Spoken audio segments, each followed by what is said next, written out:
విద్యాసింగ ఛానల్కు స్వాగతం సుస్వాగతం. మీరు ఇంతవరకు మా ఛానల్ను సబ్స్క్రైబ్ చేసుకున్నట్టయితే తప్పకుండా సబ్స్క్రైబ్ చేసుకోండి. సబ్స్క్రైబ్ చేసుకుని బెల్ ఐకాన్ను క్లిక్ చేసినట్టయితే మేము చేసే ప్రతి వీడియో మీకు నోటిఫికేషన్గా చేరుతుంది. ఇంకెందుకు ఆలస్యం, మనం వీడియోలోకి వెళ్ళిపోదాం. పిల్లలు, మనం ఈరోజు 10వ తరగతి తెలుగు 11వ పాఠం భిక్ష చెప్పుకుందాం. మీ టెక్స్ట్ బుక్లో పార్ట్ 2 మొదటి రోజు వేదవ్యాసుడు భిక్ష కొరకు బ్రాహ్మణ వీధుల్లో తిరిగాడు. ఏ ఒక్క స్త్రీ కూడా భిక్ష సమర్పించలేదు. మరి రెండవ రోజు ఏం జరిగింది అది పార్ట్ 2లో చూద్దాం. మీరు చూడండి. అని ఆ రాత్రి గడిపి మర్నాడు మధ్యాహ్న కాలమున శిష్యులను తాను వేరువేరు విప్రభవన వాటికల భిక్షాటనం మునర్పంబోయి తొలునాటి అట్లు ముక్కంటి మాయన్ ఏ మత్స్యకంటి వంటకంబు పెట్టకున్నన్ కటకటంబడి భిక్షాపాత్రంబు నట్ట నడువీధిన్ పగులవేచి కోపావేశంబున.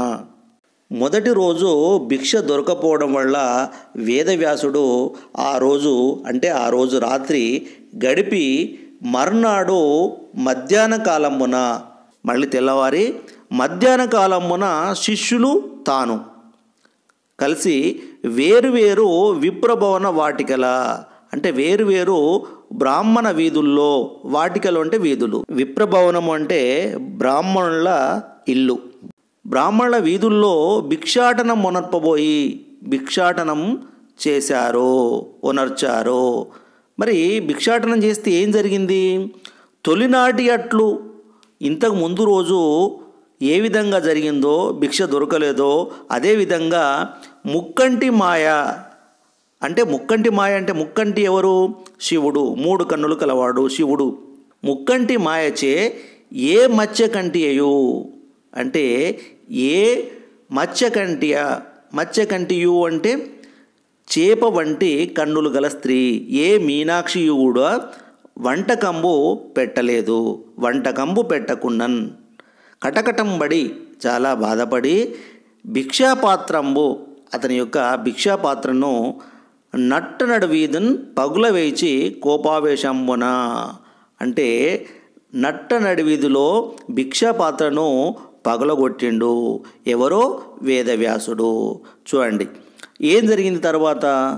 ధనము లేకుండెదరు 3 తరములందు 3 తరములన్ చెడుగాక మోక్షలక్ష్మి విద్యయును 3 తరముల వెడలవలయున్ పంచజనులకు కాశికా పట్టణమున అని శపించబోయిండు.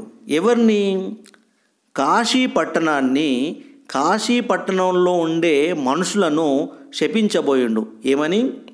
ధనము లేకుండెదరు 3 తరములందు 3 తరాల వరకు మీరు ధనము లేకుండా ఉంటారు అంటే చాలా బీదవారుగా జీవిస్తారు. ఇంకా 3 తరములన్ చెడుగాక మోక్షలక్ష్మి 3 తరాల దాకా మీకు మోక్షలక్ష్మి చెడుగాక అంటే మోక్షము లభించకుండుగాక. విద్యయును 3 తరముల వెడలవలయున్ విద్య కూడా మీకు 3 తరాల దాకా అందకుండుగాక. విద్యయును 3 తరముల వెడలవలయున్ పంచజనులకు కాశికా పట్టణమున. ఇక్కడ పంచజనులు అంటే మనుషులకు.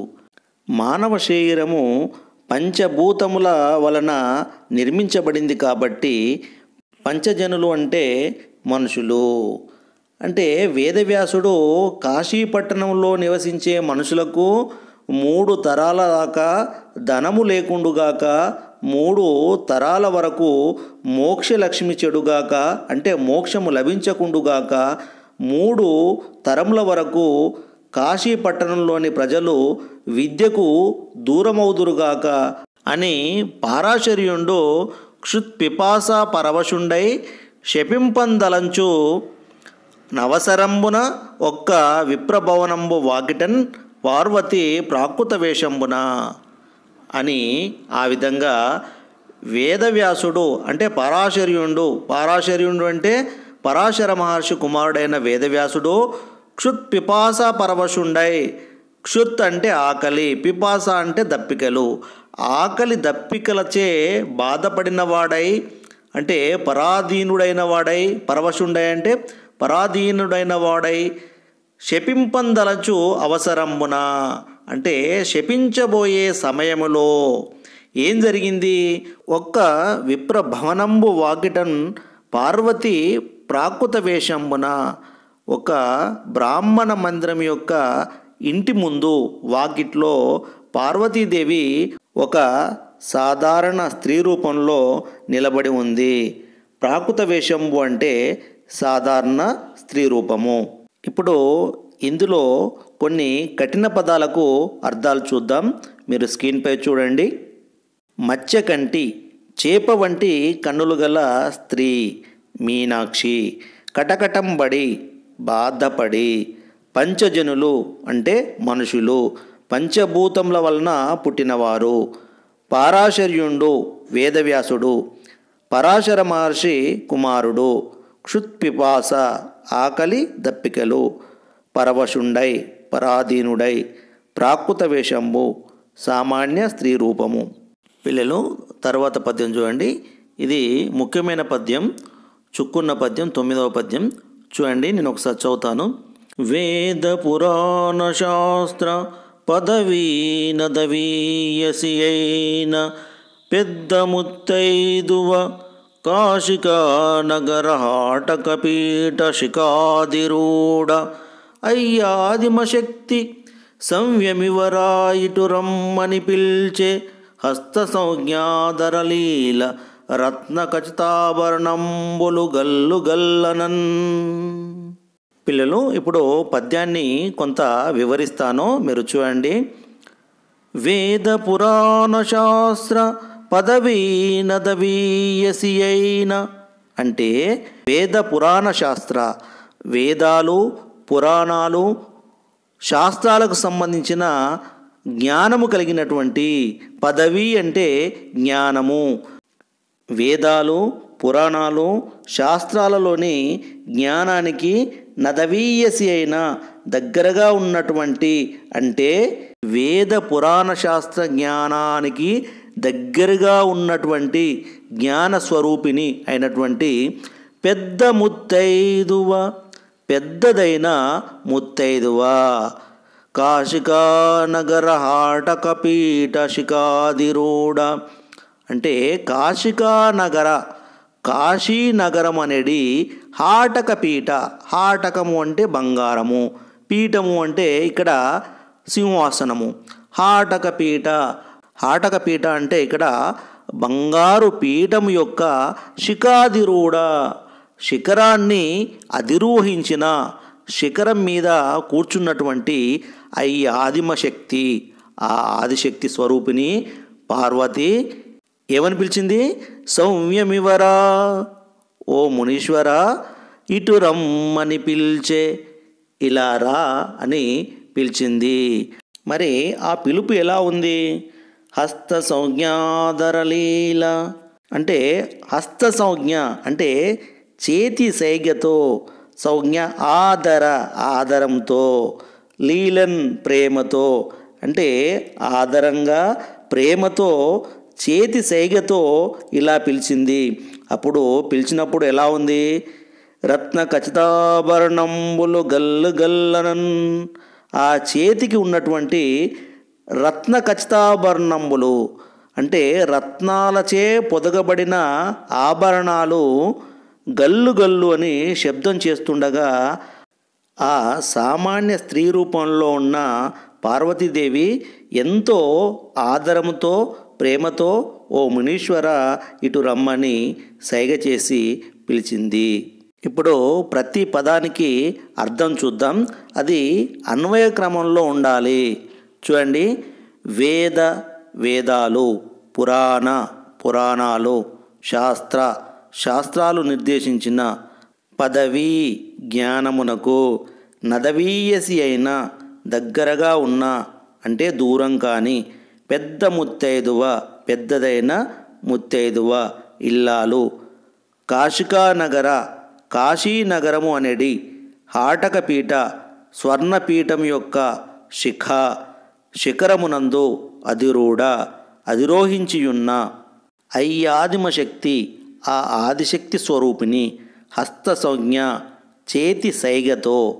ఆదర, ఆదరముతో కూడిన. లీలన్, ప్రేమతో.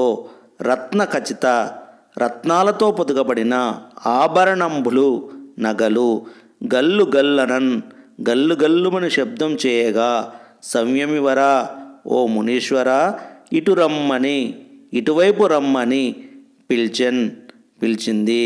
పిల్లలు, ఈ ప్రతిపాదాలు అన్నీ ఒక క్రమ పద్ధతిలో రాసుకుంటూ పోతే మీకు ఈ పద్యం యొక్క తాత్పర్యం వస్తుంది.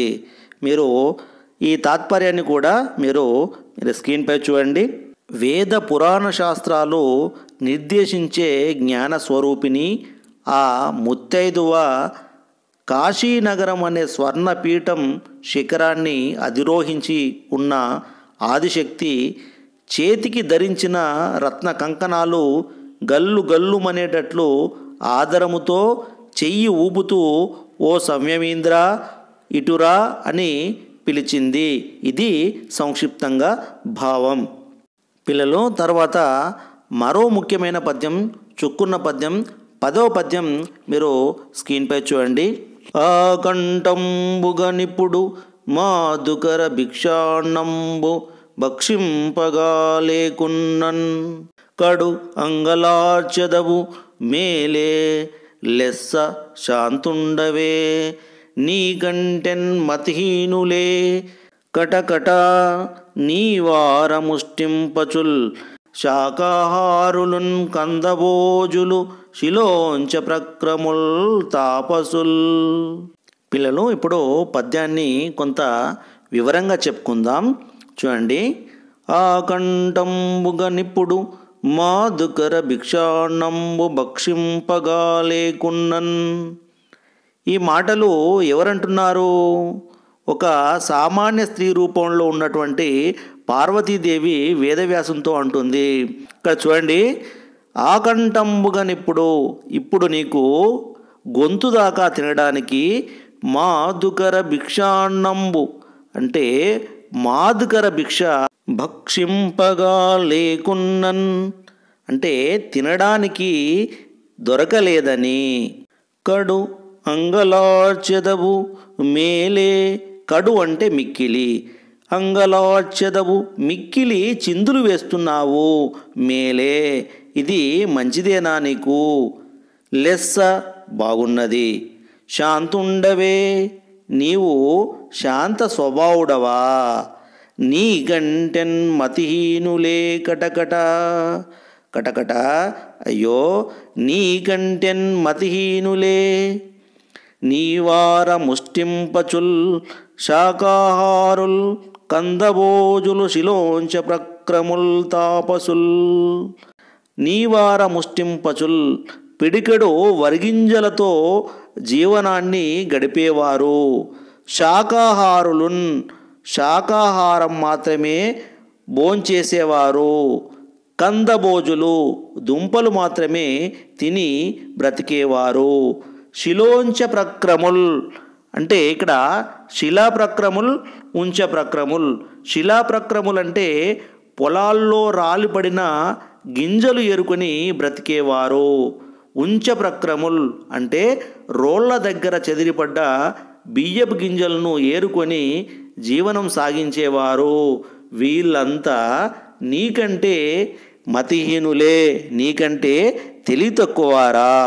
ఇప్పుడు ప్రతి పదానికి అర్థం చూద్దాం. ఇప్పుడు అంటే ఇప్పుడు, ఆకంఠంబుగన్ గొంతు దాకా, మాధుకర భిక్షాన్నంబు మాధుకర భిక్ష, భక్షింపగాన్ తినడానికి, లేకున్నన్ లేకపోయేసరికి, కడున్ మిక్కిలి, అంగలార్చెదవు చిందులు వేస్తున్నావు, మేలే నీవు చేసే పని మంచిదేనా, లెస్స బాగున్నది, శాంతుండవే నీవు శాంత స్వభావుడవా, కటకట అక్కటకట. నీవార ముష్టింపచుల్ పిడికెడు వరిగింజలతో జీవనం సాగించేవారు. శాకాహారులు అంటే శాకాహారం మాత్రమే తినేవారు. కందభోజులు దుంపలు మాత్రమే తినేవారు. శిలోంచ ప్రక్రముల్ శిలాప్రక్రముల్ ఉంచప్రక్రముల్ శిలాప్రక్రముల్ పొలాల్లో రాలిన గింజలను ఏరుకొని బ్రతికేవారు. ఉంచప్రక్రముల్ రోళ్ల దగ్గర చెదిరిపడ్డ బియ్యపు గింజలను ఏరుకొని జీవనం సాగించేవారు. తాపసులు మునులు నీకంటే మతిహీనులే తెలివి తక్కువ వాళ్ళ. పిల్లలు, ఈ ప్రతి పదార్థాలన్నింటినీ ఒక దగ్గర రాస్తే మీకు పద్యం యొక్క భావం వస్తుంది. ఇప్పుడు పద్యం యొక్క భావాన్ని కూడా సంక్షిప్తంగా చూద్దాం. గొంతు దాకా తినడానికి మాదుకర భిక్ష దొరకలేదని ఇంతగా చిందులు వేస్తున్నావు కదా, ఇది నీకు మంచిదా? బాగున్నది. నిజంగా నీవు శాంత స్వభావుడవా? పిడికెడు వరిగింజలతో కాలం వెళ్ళబుచ్చేవారు, శాకాహారంతో దుంపలతో సరిపెట్టుకునేవాళ్ళు, రోళ్ల వద్ద చెదిరిపడ్డ బియ్యం ఏరుకొని జీవనం సాగించే మునులు నీకంటే తెలివి తక్కువ వాళ్ళ. ఏం జరిగిందో తర్వాత పద్యంలో చూద్దాం. మీరు చూడండి. ఓ మునీశ్వర వినవయ్య ఉన్న ఊరు కన్న తల్లియునొక్క రూపన్న రీతి అటు విశేషించి శివుని అర్ధాంగలక్ష్మి కాశి ఇవ్వీటి మీద ఆగ్రహము తగునే. ఓ మునీశ్వర, పార్వతీదేవి అంటుంది, ఓ మునిశ్రేష్ఠ, వినవయ్య ఉన్న ఊరు కన్న తల్లియు ఒక్క రూపన్న రీతి. నువ్వు ఇంతకుముందు విని ఉండలేదా ఉన్న ఊరు కన్న తల్లితో సమానమని? అటు విశేషించి శివుని అర్ధాంగలక్ష్మి కాశీ, అటు విశేషించి కాశీ అనేది శివుని యొక్క అర్ధాంగలక్ష్మి. ఇవ్వీటి మీద ఆగ్రహము తగునే. అటువంటి శివుని యొక్క అర్ధాంగలక్ష్మి అయిన కాశీనగరం మీద కోపం చూపడం నీ అంతవాడికి తగునా అని పార్వతీదేవి వేదవ్యాసుని మందలించింది. తర్వాత వచనం చూడండి. ఇట్టి కాశికా నగరంబు మీద భిక్ష లేకుండుట కారణంబుగా నీయంతవాడు కటకటంబడి శపింపందలంచునే. ఏమంటుంది పార్వతీదేవి? ఇట్టి కాశీనగరం మీద భిక్ష లేదనే, ఒక్కరోజు భిక్ష దొరకలేదు అనే చిన్న కారణంతో నీయంత గొప్పవాడు కటకటంబడి శపింపందలంచునే అంటే కోపగించుకొని, కటకటంబడి అంటే కోపగించుకొని శపించాలని అనుకుంటాడా? విశేషించి ఆకొన్నవాడవు కావున ఈ అవసరమున నిన్ను హెచ్చు కుందాడుట మముబోటి గృహిణులకు మెచ్చు కాదు. ఈ అవసరమున, ఈ సమయంలో నిన్ను హెచ్చు కుందాడుట, గుందాడుట కాదు, హెచ్చు కుందాడుట అంటే ఎక్కువ బాధ పెట్టుట. మముబోటి గృహిణులకు, మా వంటి ఇల్లాండ్రకు మెచ్చు కాదు, మంచిది కాదు. మా ఇంటికి కుడువరమ్ము, మా ఇంటికి భోజనానికి రావయ్యా. కుడిచి కూర్చున్న పిమ్మట కొన్ని మాటలు, అంటే భోజనం చేసి కూర్చున్న తర్వాత కొన్ని మాటలు నీతో ఆడగలననిన మహాసాధ్విన్ గని పారాశర్యుండిట్లనియే. నీతో కొన్ని మాటలు మాట్లాడవలసి ఉన్నది అని ఆ మహాసాధ్వి అంటే ఆ పార్వతి అనగానే దానికి సమాధానంగా పారాశర్యుండు అంటే పరాశర మహర్షి పుత్రుడైన వేదవ్యాసుడు ఈ విధంగా అన్నాడు. మరి ఏమన్నాడో తర్వాత భాగంలో చూద్దాం. కొన్ని కఠిన పదాలకు అర్థాలు చూద్దాం. కటకటంబడి కోపగించుకొని, ఈ అవసరమున ఈ సమయములో, హెచ్చుకుందాడుట ఎక్కువ బాధ పెట్టుట, మెచ్చు కాదు మంచిది కాదు, కుడువన్ తినడానికి, కని చూచి. పిల్లలు ఇప్పుడు ఆలోచించండి, చెప్పండి. ప్రశ్నలు చూద్దాం. మీరు స్క్రీన్పై చూడండి. భిక్ష దొరకని వ్యాసుడు కోపగించాడు కదా, దీనిపై మీ అభిప్రాయం ఏమిటి? మీ అభిప్రాయము రాయాలి. నేను కొంత చెప్తాను. చూడండి, వేద విభజన చేసి పంచమ వేదంగా మహాభారతాన్ని మరియు అష్టాదశ పురాణాలు 18 పురాణాలు రచించినటువంటి వేదవ్యాసుడు భిక్ష దొరకలేదన్న చిన్న కారణంతో కాశీ పట్టణాన్ని శపించబోయాడు. ఇది సరి అయిన పద్ధతి కాదు. ఎందుకంటే అంత గొప్ప మహర్షికి ఇది చిన్న విషయం. ఇంకా అదిగాక ఎంతోమంది మునులు పిడికెడు నివ్వెర బియ్యము తిని జీవనం సాగిస్తున్నారు. కొందరు శాకాహారం తిని వాళ్ళ జీవనాన్ని కొనసాగిస్తున్నారు. కొందరు కందమూలాలు దుంపలు తిని బ్రతుకుతున్నారు. కాబట్టి ఇది సరైన పద్ధతి కాదు. దీనికి మీ అభిప్రాయాన్ని కూడా జోడించి చెప్పండి. ఇంకా తర్వాత ప్రశ్న చూడండి, ఆకలి మనిషి విచక్షణ కోల్పోయేటట్లు చేస్తుంది. దీన్ని గురించి మాట్లాడండి. చూడండి, ఆకలి వేసినప్పుడు మనిషి విచక్షణ కోల్పోతాడు. దీనికి సరైన ఉదాహరణ వేదవ్యాసుడే. ఎందుకంటే అంత గొప్ప మహర్షి ఒకరోజు భిక్ష దొరకలేదన్న చిన్న కారణంతో ఆకలి దప్పికలను ఓర్చుకోలేక తన భిక్షాపాత్రను కాశీనగర నట్టనడి వీధిలో పగలగొట్టాడు. అంతేకాకుండా భిక్ష వెయ్యనటువంటి కాశీనగరంలోని మనుషులను శపించబోయాడు. చూడండి, ఆకలి ఎంత వాళ్ళనైనా విచక్షణ కోల్పోయేటట్లు చేస్తుంది. దానికి ఇదే మంచి ఉదాహరణ.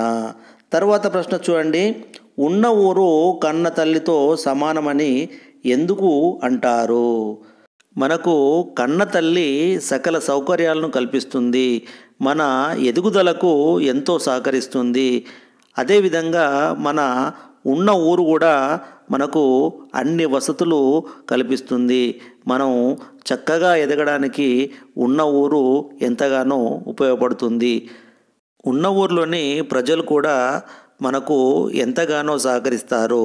మనపై ఎంతగానో ప్రేమాభిమానాన్ని చూపిస్తారు. అందుకే ఉన్న ఊరు కన్న తల్లితో సమానమని అని ఉంటారు. మీరు దీని గురించి ఒక 5 వాక్యాల్లో సమాధానం రాసే ప్రయత్నం చేయండి. దీనికంటే ముందు భాగం వీడియోలు చూడాలంటే మీరు స్క్రీన్పై కనిపించే వీడియోపై క్లిక్ చేయండి. ఆ విధంగా క్లిక్ చేసి ముందు భాగాలను కూడా చూడవచ్చు.